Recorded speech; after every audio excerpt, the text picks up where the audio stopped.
The MinSwap DEX is live and we're going to look at the next phase of the liquidity bootstrapping event, the settlement phase, the final stage that happens on the 14th of March. What you need to do, a couple of gotchas that you may not know about. So let's go through all of this in this video.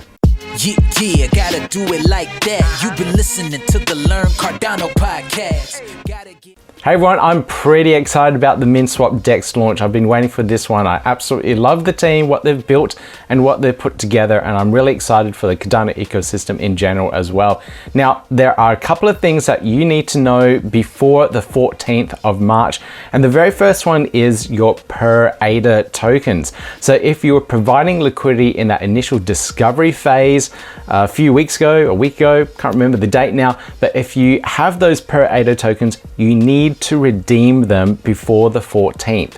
At the end of that, your purrADA tokens will be useless. You won't be able to redeem them and you won't be able to swap them for anything else. You won't be able to swap them for your liquidity tokens, I should say. So make sure if you're holding on to purrADA tokens right now, go to the MinSwap DEX and convert them as soon as you can. The link for it is lbe.minswap.org. Links are down in the show notes as well for you. That is probably the most critical thing that you need to do. If you put in 10,000 ADA and convert it to purrADA tokens and you don't convert it out, you could potentially not be able to convert that to liquidity pool tokens and you won't be able to participate in the ecosystem at all. So you only have a limited amount of time left to convert that over. So please make sure you do that. Now, if you're not sure how to, I have done a video in regards to this and you can see it in the top right-hand corner there, and you can find out exactly how to convert your tokens over. Now, the next phase, the yield farming phase. Now, when you convert your purrADA tokens over, you will get a little booster NFT. Now, again, don't sell this NFT. I'll go over it in my last video. This NFT identifies your wallet for the boosted rewards. And it's really cool how this actual booster thing works. There's a little formula here, and let me just pull it up for you. I'll talk you through it. So I did manage to talk to the team about how this extra little booster works, and you get that extra 110 to 200% extra boost on your yield for your yield farming rewards based on the name of your NFT. So the NFT has a unique name for each one of them, and based on the characters in there, it's given an extra little booster rating. And that's summarized up. It's done a little bit of math behind it. And at the end of it, depending on what your NFT is, you will get that extra booster reward. So it's completely randomized based on the name of the NFT. I thought that was a nice little hidden Easter egg in there if you didn't realize. Now we'll have a quick look over the DEX itself. It's pretty nice. I like the new artwork that came out along with it. This new cat that's finally made it to the moon, or wherever it is. I don't know where it is. But we'll have a quick little look here and look at how the swap and the liquidity actually works. So I'll just click on the ADA min one here and we'll click on swap, and you can see the swapping pair comes up. So now I can swap ADA for actual min tokens down here. So I can go, let's go 100 ADA, and I can swap it for the corresponding price of min tokens there. We can see how much you receive, the slippage impact, the actual provider fee, the batcher fee, and the deposit that you need as well to transfer the assets. So that will come back to you as well. And we can reverse that rate around, and it's pretty nicely done.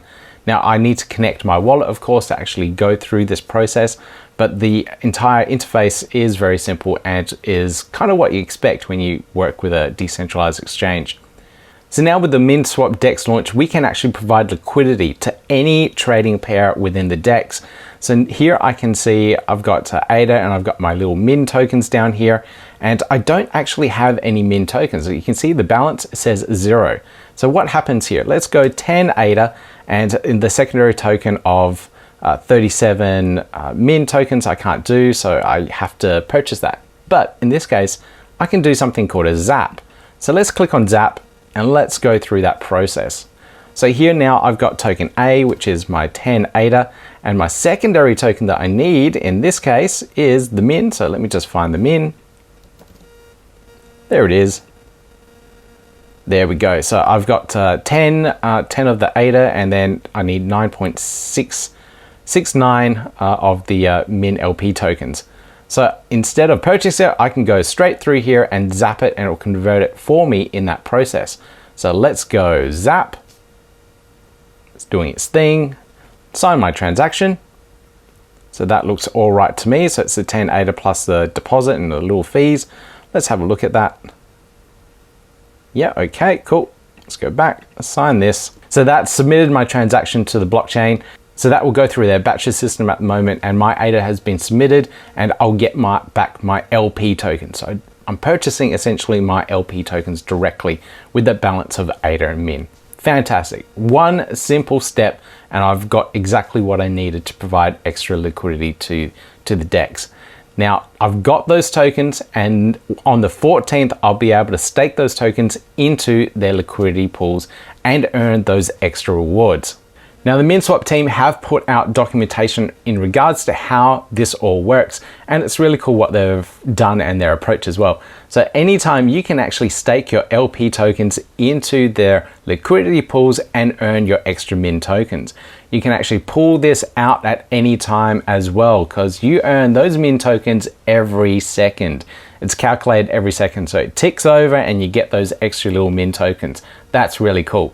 There's no fixed period of waiting. You can pull it out at any time. You can harvest it, get those Min tokens, and then provide that liquidity back again. So you can compound on a daily basis if you really want to. You just got to pay for those ADA fees along the way. So it may add up. Think about what you're doing before you actually do that. You may end up with less ADA and more Min maybe, but less ADA in the long run because you're constantly doing those transactions. So weigh up and find out exactly your balance where you want to be able to do this effectively with minimal fees. Now, if you interact with your staked LP tokens, you will automatically harvest what is already there. So let's say you've deposited something and you want to add more. On that action of depositing more, your Min tokens will be harvested at that point and sent to you. Same if you're withdrawing from your LP tokens and pulling it out, your harvest will happen at that point in time and be sent to your wallet. Now, it's also probably important to note that when they say staking, they mean providing your LP tokens to the smart contract on their DEX, not staking in regards to how you stake your ADA with a stake pool on the Cardano blockchain. It's a very different thing, but same name and very confusing. So it's probably something that you need to be aware of. We're staking your LP tokens into a smart contract. Now, the team have also provided a really good example of how you may want to be interacting with the DEX over this yield farming period, and you'll be able to go through it. All the links are down below in the show notes as well. I won't read it out for you because it's a very clear and easy example to follow as well. But if you have any questions, please reach out to the team or leave a comment below in the show notes or in the YouTube comments, and I'll get back to you on that. Now, there are different liquidity pools that provide different amount of rewards because the rewards are allocated based on the governance voting in the protocol. Now, there's a whole bunch of different farms. There's a lion farm, tiger farm, cat farm, kitty farm, and a dog farm. Of course, Hosky token managed to get in there with their dog farm, but you'll be able to see which pools provide the most Min rewards in regards to providing liquidity for. So the Min ADA pair has 50% of all the allocation, so they have 1 million Min tokens per day across that particular liquidity pool. Now, if we go down further, the Tiger farm pools, Pavia, LQ, Meld, World Mobile Token, Dana, they all have 7 points each, which means they have 7% of the 2 million daily Min rewards, or 140,000 Min dailies allocated towards these particular pools. So they'll earn a little bit less compared to what we get in the Lion Farm pool, but depending on how many people actually provide liquidity for these particular pools, we may be actually earning a little bit more, so it might have a little bit more of a reward. We also have the Cat Farm pool for CNETA as well, and that's been allocated 5.2% of the 2 million ADA, of the 2 million daily Min rewards, or that works out to the 110,000 Min daily. So it may be worth actually putting something in this one here because of that split. It gets that specific 5.5%.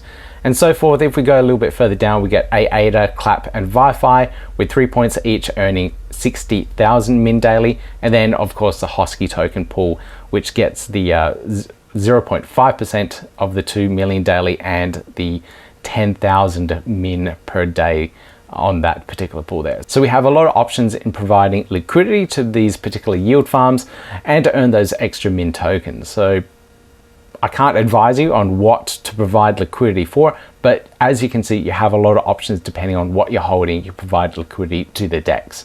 Now, the last thing I need to talk about is how that LBE NFT mechanism works. The documentation is all here. I did go through it a little bit earlier, but they also have a little link to how the code works as well. So if you're interested in seeing how that unique name thing works in regards to what your NFT may provide you, you can actually work it out here now. You can do the math behind it. You can work out what your NFT is worth and how much it will actually generate.